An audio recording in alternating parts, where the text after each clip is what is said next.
Hello students, online classes की अगली कड़ी में मैं आप सबके सामने उपस्थित हूं और आज का टॉपिक है वर्ब, क्रिया। अगर हम वर्ब को नहीं समझ पाएंगे तो हम कभी भी टेंसेस नहीं समझ सकते। अगर हम वर्ब को नहीं समझ पाएंगे तो हम कभी भी क्लॉजेज नहीं समझ सकते, और अगर हमें क्लॉजेज नहीं समझ में आते तो हम कभी भी सेंटेंसेस नहीं समझ पाएंगे। और आपके कोर्स में क्योंकि सिंपल, कॉम्प्लेक्स, कंपाउंड ये सभी सेंटेंसेस हैं, उसके लिए क्लॉजेस समझना है। आपके कोर्स में टेंस है, उसके लिए भी वर्ब समझना है। तो क्लॉजेस, सेंटेंसेस, टेंस सबके समझने के लिए जिसकी आवश्यकता है उसे सबसे पहले समझते हैं, और वो है verb. A verb is a word denoting action, state of being and sometimes position. जब मैंने पार्ट्स ऑफ स्पीच की क्लासेस ली थी, देखिए इसीलिए मैंने पहले भी कहा था कि जब भी आप मेरा लेक्चर सुने तो उसके पहले के लेक्चर्स को भी ध्यान से सुनें, क्योंकि अगर आप कोई भी लेक्चर मिस करते हैं तो हो सकता है मैं अगले लेक्चर में पिछले लेक्चर की कोई बात कहूं या उससे कनेक्ट कर किसी चीज़ को समझाऊं। तो ये ज़रूरी है कि सारे लेक्चर्स को क्रम से सुना जाए। इसके पहले जब मैंने पार्ट्स ऑफ स्पीच की बात की थी तो मैंने सिर्फ दो बातें कही थी, denoting action and state of being. यहां एक नई चीज जोड़ी है मैंने, और वो है समटाइम्स पोजेशन। तो वर्ब जो है किसी एक्शन को दिखाती है, स्टेट ऑफ बीइंग को दिखाती है, और कभी कभी पोजेशन को भी दिखाती है। चलिए एग्जांपल्स देखते हैं। He goes to school on time, action. He is ill, state. ये दोनों चीजें हम पार्ट्स ऑफ स्पीच के सेक्शन में देख चुके हैं। He has a pen, he has a pen means he is the owner of that pen. He possesses that pen. That pen is in his possession. तो एक तीसरी चीज जो आज हम जान रहे हैं वो है एक्शन, और स्टेट ऑफ बीइंग के साथ साथ वर्ब कभी कभी पोजेशन भी बताती है। अब अगर आपसे कोई पूछता है कि how many kinds of verbs are there, verb कितने प्रकार की, तो हम बहुत सारी चीज़ें सोचने लगते हैं। Transitive, finite, non finite, auxiliary, और सब हौच पौच हो जाता है। क्यों? क्योंकि हमने पैटर्न तरीके से वर्ब्स को कभी समझा ही नहीं। तो आज हम वर्ब को समझेंगे एक पैटर्न तरीके से। चलिए देखते हैं वर्ब के डिवीजन को। तो हम आज 3 आधारों पर वर्ब के डिवीजन को समझेंगे। पहला, on the basis of function. दूसरा, on the basis of object. और तीसरा, on the basis of change according to subject and tense. तो सबसे पहले हम फंक्शन की बात करते हैं। तो फंक्शन के आधार पर वर्ब 2 तरह की होती है, ऑक्सिलरी और मेन। ऑक्सिलरी वर्ब और मेन वर्ब। ऑक्सिलरी वर्ब का मतलब है हेल्पिंग वर्ब। जब वो किसी मेन वर्ब की मदद करती हैं तब वो कहलाती हैं ऑक्सिलरी वर्ब या हेल्पिंग वर्ब, और जब वो किसी मेन वर्ब का काम खुद करती है तब तो वो मेन वर्ब होती ही है। चलिए कुछ सेंटेंसेस को देखते हैं, और इन सेंटेंसेस को ध्यान से देखिएगा, क्योंकि हमसे जैसे ही कोई कहता है कि ऑक्सिलरी वर्ब्स कौन सी हैं या हेल्पिंग वर्ब्स कौन सी हैं, हम तुरंत कहते हैं is, am, are, was, were, has, have, had. तो क्वेश्चन ये है, क्या ये वर्ब्स केवल और केवल ऑक्सिलरी वर्ब हैं या हेल्पिंग वर्ब हैं? क्या ये कभी मेन वर्ब का काम नहीं करती? चलिए देखते हैं आज।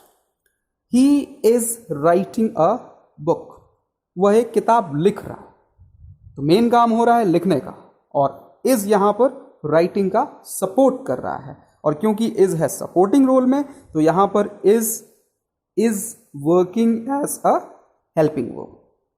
अगला सेंटेंस देखते हैं। He is not well. He verb नहीं है, नहीं है। नॉट वर्ब नहीं है, नहीं है।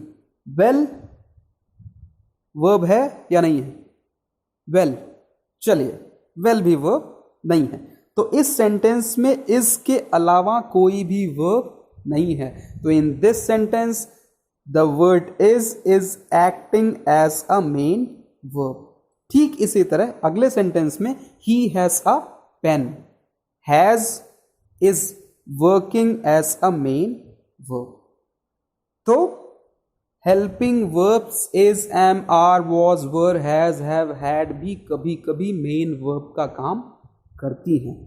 हाँ, अगर आप हेल्पिंग वर्ब के रूप में इनको बताते हैं तो ये गलत नहीं है, लेकिन हमें ये जानना ज़रूरी है कि कभी कभी ये मेन वर्ब का काम करती हैं।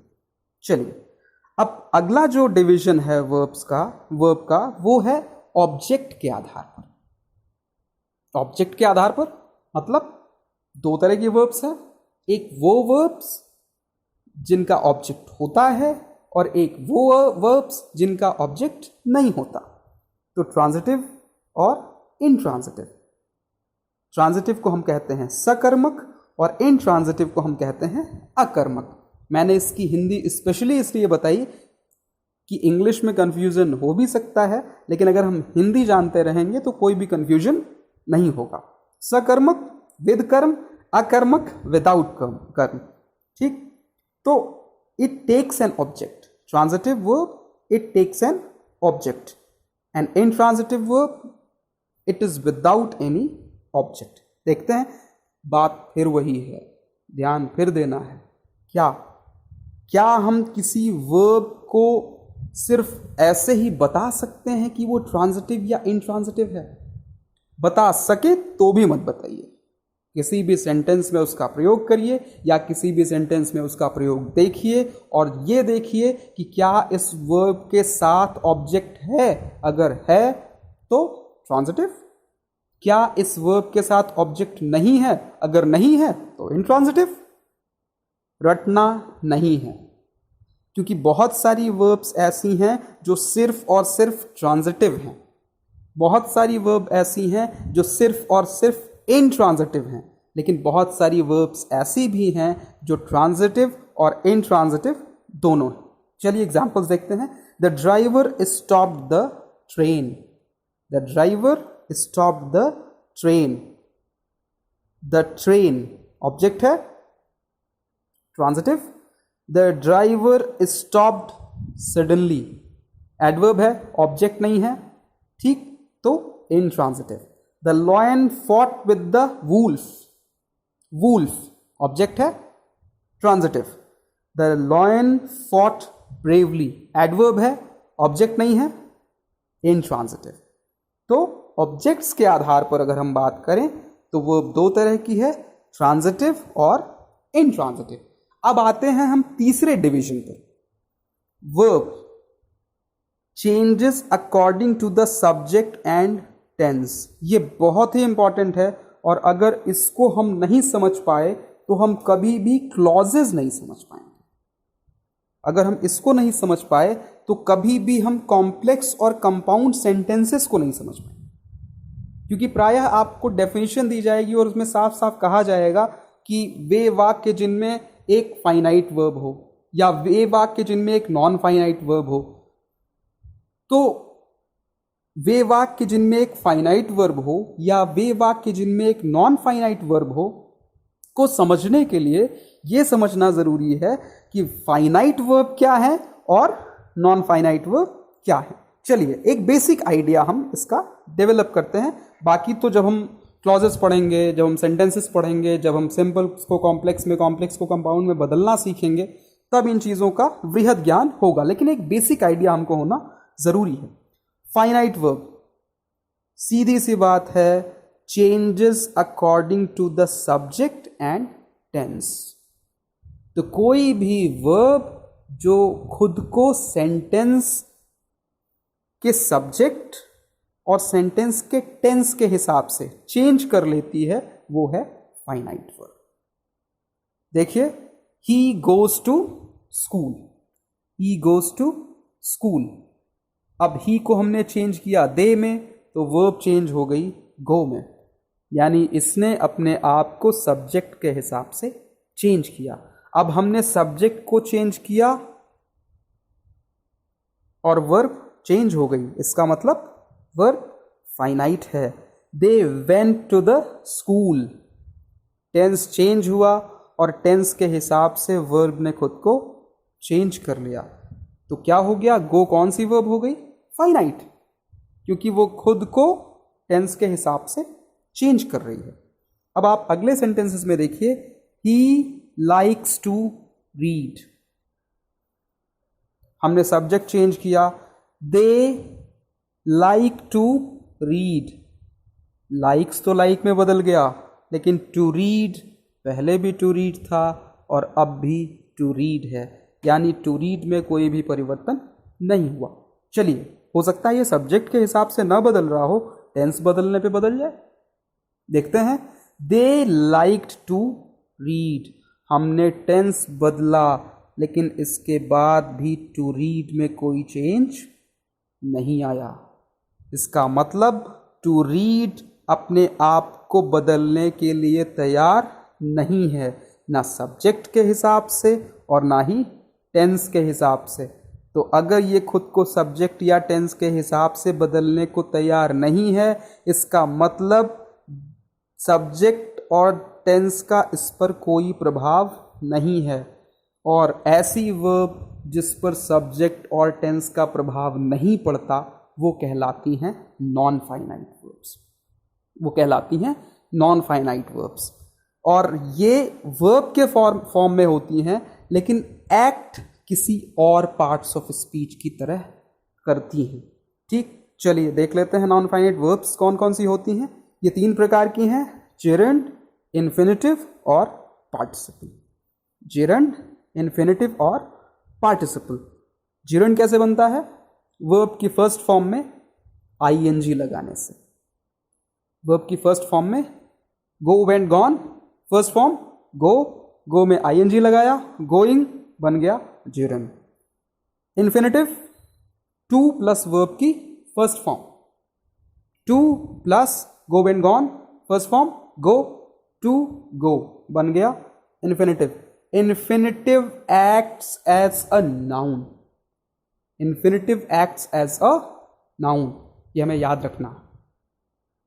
Participle verb की फर्स्ट फॉर्म ing बनती ये बिल्कुल वैसे ही है जैसे gerund बनता है, लेकिन इसका एक्शन अलग होता है, ये अलग तरह से एक्ट करती है। It acts as an adjective. ठीक, infinitive acts as a noun, participle acts as an adjective. Gerund देखिए नीचे मैंने लिखा है आप सबके लिए कि क्लियर रहे, gerund acts as a subject to the verb, sometime it acts as an object to the verb, sometimes it act as an object to a preposition and sometimes it acts as a complement to a verb. Swimming is a good exercise, subject to the verb. She likes working in the morning, object to the verb. He is fond of reading novels, object to a preposition. Seeing is believing, complement to a verb. अब बहुत जल्दी से मैं दोहरा देता हूं कि आज हमने क्या सीखा। सबसे एक नई चीज सीखी थी कि वर्ब एक्शन और स्टेट ऑफ बीइंग के साथ साथ पोजीशन भी शो करती है। फंक्शन के आधार पर 2 तरह की होती है, हेल्पिंग या ऑक्सिलरी वर्ब और मेन वर्ब। हम जिन वर्ब्स को हेल्पिंग वर्ब मानते थे उनमें से कई वर्ब्स कई बार मेन वर्ब का काम करती हैं। ऑब्जेक्ट के आधार पर सकर्मक, अकर्मक, ट्रांजिटिव, इनट्रांजिटिव। ऑब्जेक्ट ले तो ट्रांजिटिव, विदाउट ऑब्जेक्ट तो इनट्रांजिटिव। अब according to subject and tense अगर वर्ब खुद को बदलती है तो वो है फाइनाइट वर्ब, और अगर according to tense and subject खुद को वर्ब नहीं बदलती है तो वो है नॉन फाइनाइट। नॉन फाइनाइट 3 तरह के, gerund, infinitive, participle. So students, बहुत इंपॉर्टेंट चीज़ें थी ये, और एज ऑलवेज आई होप कि आप लोगों ने लेक्चर को एंजॉय किया होगा, समझा होगा। अगर कोई चीज़ समझ में नहीं आई तो please do keep on repeating this again and again. बहुत जल्द अगले लेक्चर के साथ मैं आप सबसे मुखातिब होऊंगा। Till then, goodbye and do take very good care of